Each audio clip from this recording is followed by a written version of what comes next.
न हो, हम लोगों ने समय पे कंबाइन मशीन और रेपर वहाँ भिजवाने की कार्रवाई की और इसके साथ ही ये भी व्यवस्था करवाई कि चीनी मिलें जितनी भी थीं प्रदेश के अंदर, उन सभी चीनी मिलों को हम लोगों ने समयबद्ध ढंग से चलवाने की कार्रवाई की।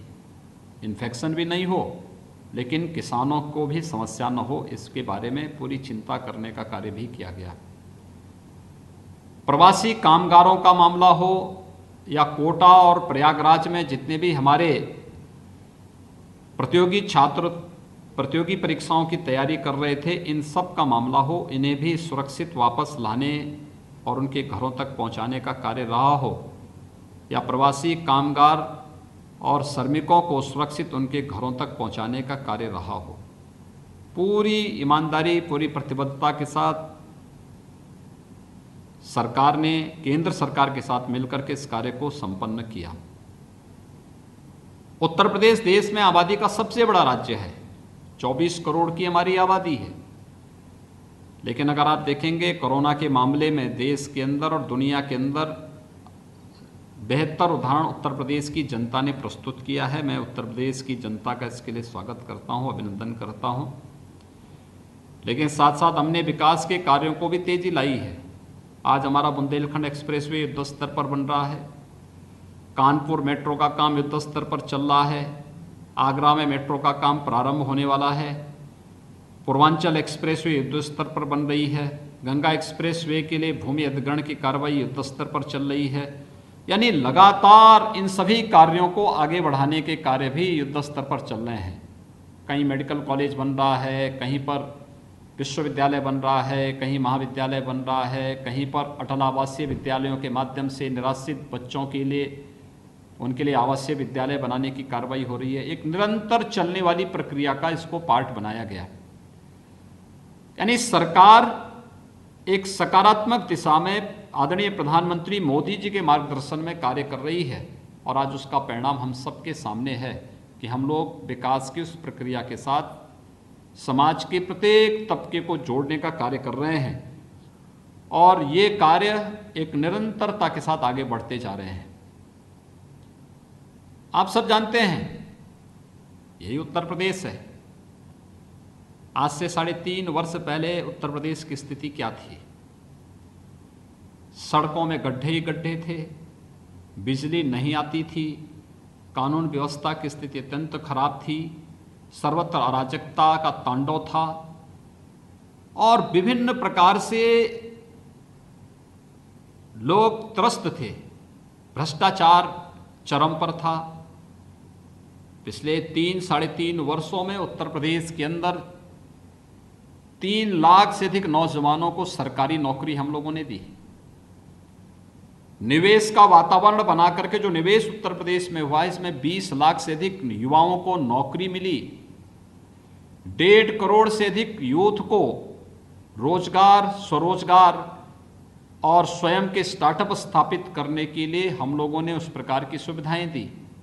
हर एक जनपद के एक उत्पाद को 1 डिस्ट्रिक्ट 1 प्रोडक्ट के साथ जोड़ करके वहां आगे बढ़ाने का कार्य किया। तो परंपरागत हस्तशिल्प और कारीगरी को भी आगे बढ़ाने के लिए विश्वकर्मा श्रम सम्मान के माध्यम से प्रत्येक नौजवान के लिए रोजगार, स्वतः रोजगार की ढेर सारी संभावनाओं को भी प्रदेश सरकार ने आगे बढ़ाया। ये सभी कार्य लोक कल्याण के लिए थे, जनता के लिए थे, सरकार की और पार्टी की सोच का हिस्सा था, इसलिए हम करने में सफल हुए। नेशनल पोर्टेबिलिटी के माध्यम से 1 राशन कार्ड 1 नेशन की आदरणीय प्रधानमंत्री जी की थ्योरी को उत्तर प्रदेश जैसे बड़े राज्य ने पूरा कर दिया। हर घर में एक शौचालय होना चाहिए, स्वच्छ भारत मिशन के अंदर प्रधानमंत्री जी के सपने को उत्तर प्रदेश ने साकार कर दिया। 30 लाख गरीबों को मकान देने का कार्य उत्तर प्रदेश में होता है। प्रदेश के अंदर हम लोगों ने आयुष्मान भारत के अंतर्गत और मुख्यमंत्री जन आरोग्य योजना के अंतर्गत हर एक परिवार को ये सुविधाएं उपलब्ध कराएं कि वो सुरक्षित रह सके। स्वास्थ्य की दृष्टि से उसके बेहतर सुविधा उपलब्ध कराई गई। याद करिए, 1947 से लेकर के 2017 तक प्रदेश में केवल 12 गवर्नमेंट मेडिकल कॉलेज खुले थे और 2016-17 से लेकर के 2020 के बीच में 2 एम्स, 6 पुराने मेडिकल कॉलेजेस में सुपर स्पेशलिटी ब्लॉक की स्थापना, 29 नए मेडिकल कॉलेज के निर्माण की प्रक्रिया तेजी के साथ बढ़ने का कार्य, ये सभी आमूलचूल परिवर्तन, एक बढ़ता हुआ उत्तर प्रदेश, विकास की प्रक्रिया के साथ तेजी से दौड़ता हुआ उत्तर प्रदेश और देश के और दुनिया के अंदर उत्तर प्रदेश की अपनी एक अलग छवि को प्रस्तुत करने वाला उत्तर प्रदेश आज हर एक जवान में है। जब कोई प्रदेश आगे बढ़ता है, वहां पर विकास की प्रक्रिया तेजी के साथ आगे बढ़ती है, दौड़ती है, सुरक्षा का एक माहौल होता है, निवेश का एक माहौल होता है, वहां के नौजवान की ऊर्जा का उपयोग जब वहां के कार्यों के लिए किया जाता है तो उस प्रदेश के सभी लोगों का सम्मान बढ़ता है। लेकिन जहां भारतीय जनता पार्टी का कार्यकर्ता और केंद्र और प्रदेश सरकार इस दिशा में तेजी के साथ कार्य कर रही है, वहीं बहुत सारे लोगों को विकास अच्छा नहीं लगता। वे लोग कहीं ना कहीं इसमें बाधक बनने का प्रयास करते हैं, दुष्प्रचार करते हैं, अनावश्यक रूप से षड्यंत्र करते हैं, तमाम प्रकार के षड्यंत्रों के माध्यम से सरकार को भी बदनाम करने का कार्य करते हैं और साथ साथ समाज में जाति और सांप्रदायिक विद्वेष की भावना पैदा करने का कार्य करते हैं। आपने इन चेहरों को देखा होगा जिन्होंने सीएए के खिलाफ आंदोलन के नाम पर हिंसा करने का प्रयास किया था, जिन्होंने कोरोना कालखंड के दौरान तबलीगी जमात के लोगों को प्रश्रय देकर के कोरोना फैलाने की कुत्सित चेष्टा की थी, जिन्होंने प्रदेश के अंदर विभिन्न स्तर पर अराजकता पैदा करने का प्रयास किया था।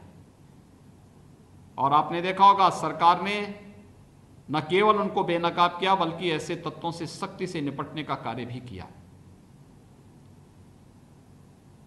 हमारा संकल्प प्रदेश के 24 करोड़ लोगों के जीवन में खुशहाली लाने का है। हमारा जीवन का व्रत प्रदेश के प्रत्येक नौजवान के लिए एक उज्जवल भविष्य की कामना के साथ उसे बेहतर भविष्य की ओर अग्रसर करने का है। हमारे प्रदेश के लिए हम 24 करोड़ जनता को ध्यान में रख करके अपनी योजनाएं बनाते हैं, किसी व्यक्ति, किसी जाति, किसी मत और मजहब के लिए नहीं। हम विकास सबका करेंगे, सुरक्षा सबको देंगे, लेकिन तुष्टीकरण किसी का नहीं करेंगे।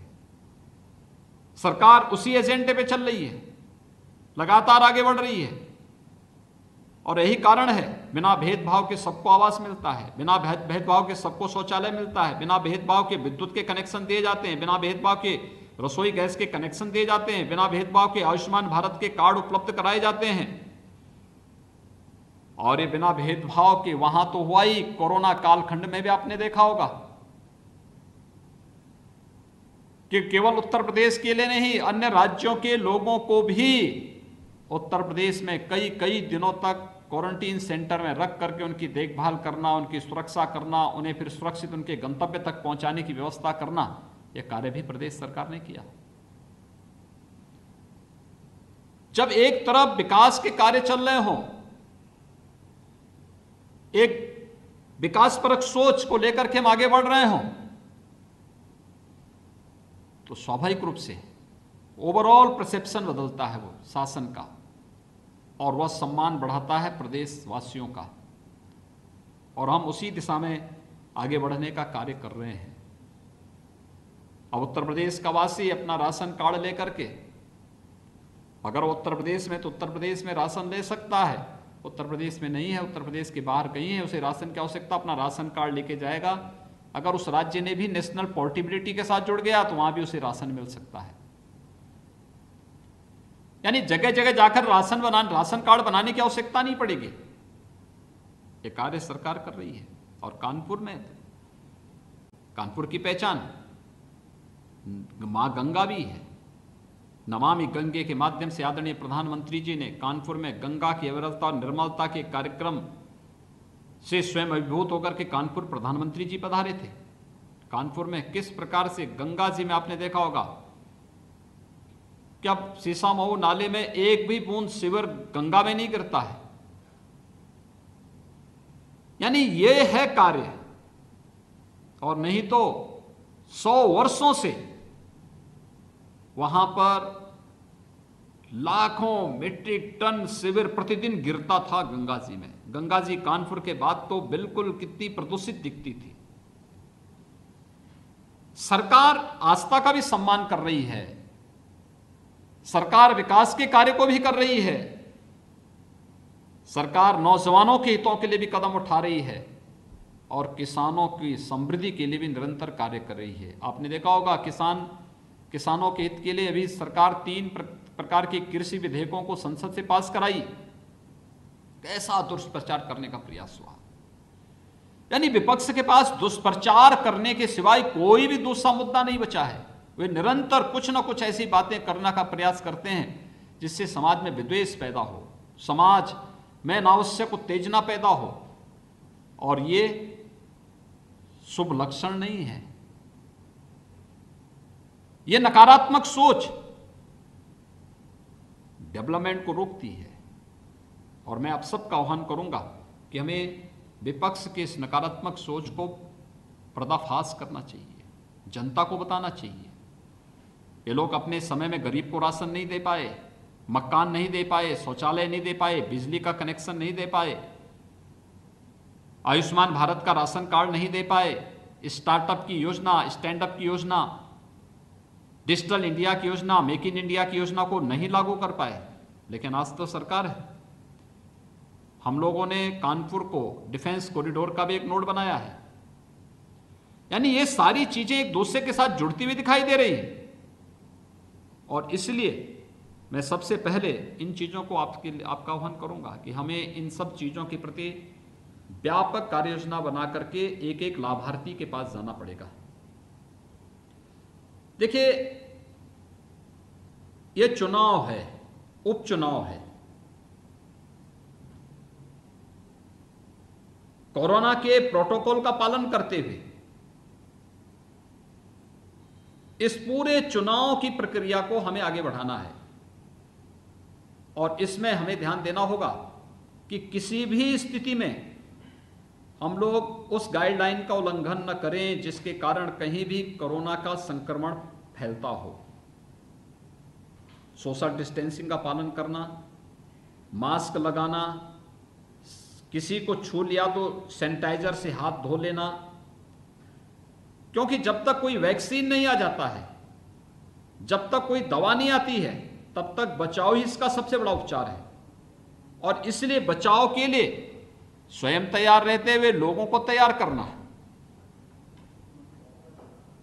इसलिए बड़े बड़े कार्यक्रम हो पाएंगे मुझे नहीं लगता है,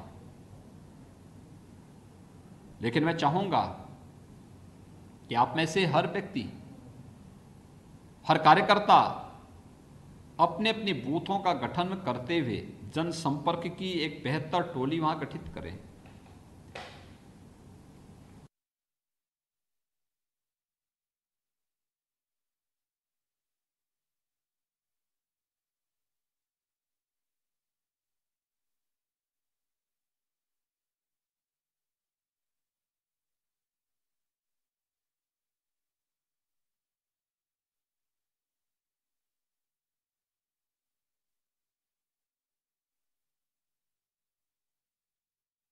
घाटमपुर उपचुनाव को लेकर आज सीएम का संवाद है।